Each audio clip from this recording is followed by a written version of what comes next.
আজি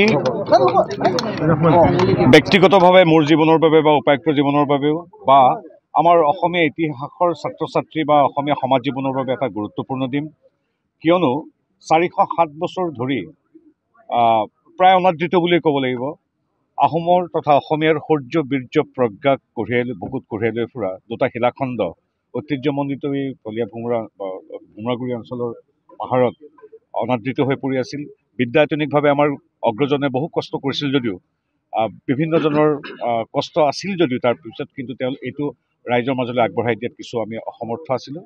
কিন্তু আমাৰ জিলা আয়ুক্তই সিদিনা আমাক যেতিয়া প্ৰস্তাৱ আগবঢ়ালে আহক আমি চাওঁগৈ আৰু তৎক্ষণাত আমি সিদ্ধান্ত ল'লোঁ যে এই শিলাখণ্ড দুটাক সংৰক্ষণ কৰাৰ সমান্তৰালভাৱে ৰাইজক উদ্দেশ্যি আমি যাতে ইয়াত প্ৰতিষ্ঠা কৰিব পাৰোঁ তাৰ বাবে একেবাৰে হাবিৰ মাজত থকা এটা শিল কঢ়িয়াই আনি আমাৰ ইয়াত স্থাপন কৰা হৈছে।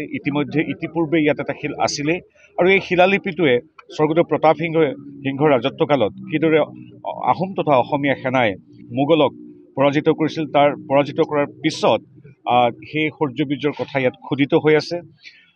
এই ভৰলীপাৰৰ ৰণ শৰাইঘাটৰ ৰণৰ দৰে এখন গুৰুত্বপূৰ্ণ ৰণ বুলি ইতিহাসবিদসকলে ইতিমধ্যে কৈছে আৰু আমি ভাবোঁ এতিয়াৰ পৰা পুনৰ বুৰঞ্জীৰ সেইকেইটা পৃষ্ঠা আমি আকৌ নতুন প্ৰজন্মক দেখুৱাবলৈ সক্ষম হ'ম।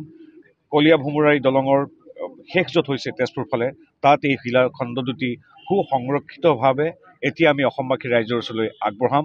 ইয়াত যিকোনো ব্যক্তি আহি শিলাখণ্ড চোৱাৰ লগতে ইয়াত থিয় হৈ আহোম তথা অসমীয়াৰ সেই বীৰ সেনাসকলৰ সেই স্বৰ্গদেউ বা দা ডাঙৰীয়াসকলক শ্ৰদ্ধা জনাব পাৰিব আৰু ইয়াত অতি স্বাভিমানৰ সৈতে এই শিলাখণ্ড দুটাই অসম তথা আহোম তথা অসমীয়াৰ সৌৰ্যবীৰ্যৰ কথা অনাগত আৰু শতাব্দী জুৰি ইয়াত প্ৰতিষ্ঠিত ৰূপত ইয়াত প্ৰজ্বল হৈ থাকিব। এইখিনি আশাৰে আচলতে আমি কামখিনি কৰিছোঁ আৰু আমাৰ সাংসদ পুঁজিৰ পৰা এইটো খুব ধৰ্তব্য কথা নহয়। সাংসদ পুঁজিৰ পৰা ইতিমধ্যে আমি 45 লাখৰ পৰা 50 লাখ টকা প্ৰাৰম্ভিকভাৱে দিয়াৰ কথা ঘোষণা কৰিছোঁ। কিন্তু তেজপুৰত এনে বহুতো সমল আছে মানে কেৱল তেজপুৰত নহয় অসমতে বিভিন্ন ঠাইত এতিয়াও বহু এনেধৰণৰ সমল সিঁচৰতি হৈ আছে।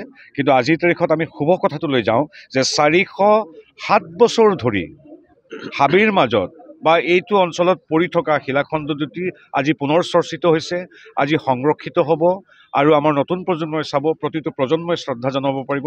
গতিকে আজি আমি বাকী যিখিনি আছে ডক্টৰ হিমন্ত বিশ্ব শৰ্মা নেতৃত্বাধীন ৰাজ্য চৰকাৰে প্ৰতিটো তেনেধৰণৰ যিবিলাক অনাদৃত বা সিঁচৰতি হৈ থকা যিবিলাক ঐতিহ্য সম্বলিত আমাৰ এনেধৰণৰ বস্তু আছে সেইবিলাকক সংৰক্ষণ সুন্দৰভাৱে কৰিবই তাত আমাৰ তেখেতৰ পৰিকল্পনা আছে। কিন্তু আজিৰ তাৰিখত আমি ক'ব বিচাৰিছোঁ যে তেখেতৰ অনুপ্ৰেৰণাৰে মুখ্যমন্ত্ৰী ডক্টৰ হিমন্ত বিশ্ব শৰ্মাদেৱৰ অনুপ্ৰেৰণাৰে আমাৰ জিলা আয়ুক্ত শ্ৰী দেৱ কুমাৰ মিশ্ৰৰ তৎপৰতাত আমাৰ আংশিক সহযোগিতাত ইয়াত সেই 407 বছৰ পুৰণি অনাদৃত শিল দুটা এতিয়াৰ পৰা ইয়াত সংৰক্ষিত হ'ব, অসমবাসী ৰাইজৰ বাবে বিশ্ববাসী ৰাইজৰ বাবে ইয়াত প্ৰতিষ্ঠিত হ'ব। আপুনিও ভুগিছে নেকি গেছৰ সমস্যাত? গেছ আৰু লিভাৰ ৰিলেটেড সকলো সমস্যাৰ একমাত্ৰ সমাধান গেষ্ট্ৰচিটি। বদহজম, এচিডিটি, ফেটি লিভাৰ, পাইলছকে আদি কৰি ভিন্ন গেছৰ সমস্যাৰ সমাধানৰ বাবে কেৱল আপোনাৰ কাষত গেষ্ট্ৰচিটি।